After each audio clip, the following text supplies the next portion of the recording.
सोमवार व्रत की कथा।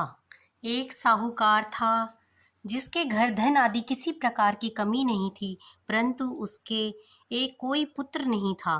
वह इसी चिंता में रात दिन रहता था। वह पुत्र की कामना के लिए प्रति सोमवार को शिवजी का व्रत और पूजन किया करता था तथा सायंकाल को शिव मंदिर में जाकर शिवजी के श्री विग्रह के सामने दीपक जलाया करता था। उसके इस भक्ति भाव को देखकर एक समय श्री पार्वती जी ने शिवजी से कहा कि महाराज, यह साहूकार आपका अनन्य भक्त है और सदैव आपका व्रत और पूजन बड़ी श्रद्धा से करता है। इसकी मनोकामना पूर्ण करनी चाहिए। शिवजी ने कहा, हे पार्वती, यह संसार कर्म क्षेत्र है। इस संसार में जो जैसा कर्म करता है वैसा ही फल भोगता है। पार्वती जी ने अत्यंत आग्रह से कहा, महाराज, यह आपका अनन्य भक्त है और इसका दुख आपको अवश्य दूर करना चाहिए।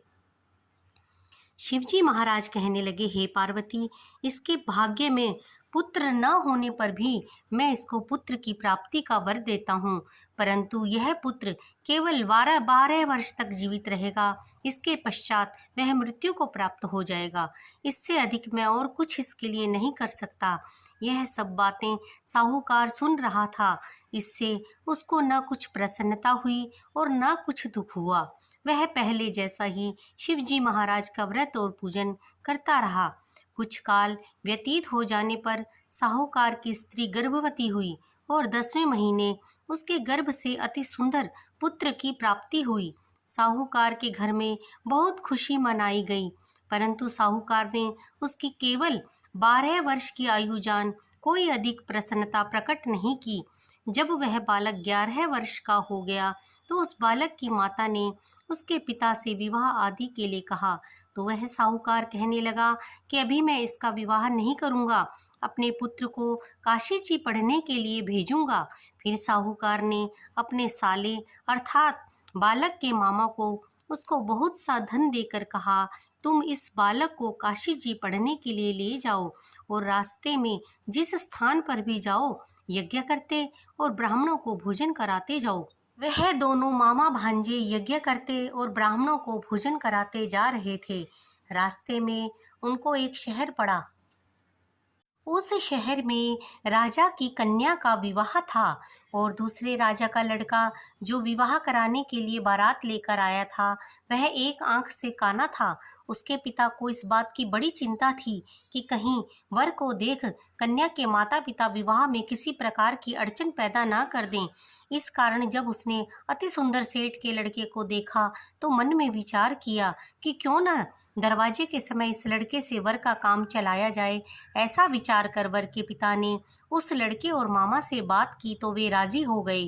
फिर उस लड़के को वर के कपड़े पहना तथा घोड़ी पर चढ़ा दरवाजे पर ले गए और सब कार्य प्रसन्नता से पूर्ण हो गया। फिर वर के पिता ने सोचा कि यदि विवाह कार्य भी इसी लड़के से करा लिया जाए तो क्या बुराई है। ऐसा विचार कर लड़के और उसके मामा से कहा, यदि आप फेरों का और कन्यादान के काम को भी करा दें तो आपकी बड़ी कृपा होगी और इसके बदले में आपको बहुत सा धन दूंगा।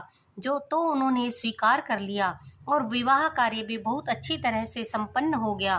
परंतु जिस समय लड़का जाने लगा तो उसने राजकुमारी की चुनरी के पल्ले पर लिख दिया कि तेरा विवाह तो मेरे साथ हुआ है, परंतु जिस राजकुमार के साथ तुमको भेजेंगे वह एक आंख से काना है और मैं काशी जी पढ़ने जा रहा हूँ।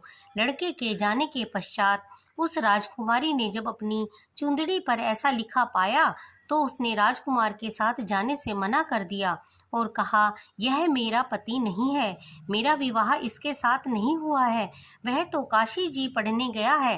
राजकुमारी के माता पिता ने अपनी कन्या को विदा नहीं किया और बारात वापस चली गई। उधर सेठ का लड़का और उसका मामा काशी जी पहुंच गए। वहां जाकर उन्होंने यज्ञ करना और लड़के ने पढ़ना शुरू कर दिया। जब लड़के की आयु 12 वर्ष की हो गई उसी दिन उन्होंने यज्ञ रचा रखा था कि लड़के ने अपने मामा से कहा, मामा जी, आज मेरी तबीयत कुछ ठीक नहीं है। मामा ने कहा, अंदर जाकर सो जाओ। लड़का अंदर जाकर सो गया और थोड़ी देर में उसके प्राण निकल गए। जब उसके मामा ने आकर देखा तो वह मुर्दा पड़ा है तो उसको बड़ा दुख हुआ। उसने सोचा कि अगर मैं अभी रोना पीटना मचा दूंगा तो यज्ञ का कार्य अधूरा रह जाएगा। अतः उसने जल्दी से यज्ञ का कार्य समाप्त कर ब्राह्मणों के जाने के बाद रोना पीटना आरंभ कर दिया। संयोगवश उसी समय शिव पार्वती जी उधर से जा रहे थे। जब उन्होंने जोर जोर से रोने की आवाज़ सुनी तो पार्वती जी कहने लगी, महाराज कोई दुखिया रो रहा है, इसके कष्ट को दूर कीजिए। जब शिव पार्वती ने पास जाकर देखा तो वहाँ एक लड़का मुर्दा पड़ा था। पार्वती जी कहने लगी, महाराज यह तो उसी सेठ का लड़का है जो आपके वरदान से हुआ था। शिवजी कहने लगे, हे पार्वती, इसकी आयु इतनी थी सो यह भोग चुका।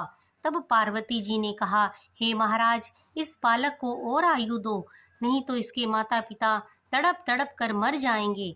पार्वती जी के बार बार आग्रह करने पर शिव जी ने उसको जीवन वरदान दिया और शिवजी महाराज की कृपा से लड़का जीवित हो गया। शिव पार्वती कैलाश चले गए। तब वह लड़का और मामा उसी प्रकार यज्ञ करते और ब्राह्मणों को भोजन कराते अपने घर की ओर चल पड़े। रास्ते में वे उसी शहर में आए जहां उसका विवाह हुआ था। वहां पर आकर उन्होंने यज्ञ आरंभ कर दिया तो उस लड़के के ससुर ने उसको पहचान लिया और अपने महल में ले जाकर उसकी बड़ी खातिर की। साथ ही बहुत दास दासियां सहित आदर पूर्वक लड़की और जमाई को विदा किया। जब वे अपने शहर के निकट आए तो मामा ने कहा, मैं पहले तुम्हारे घर जाकर खबर कराता हूँ।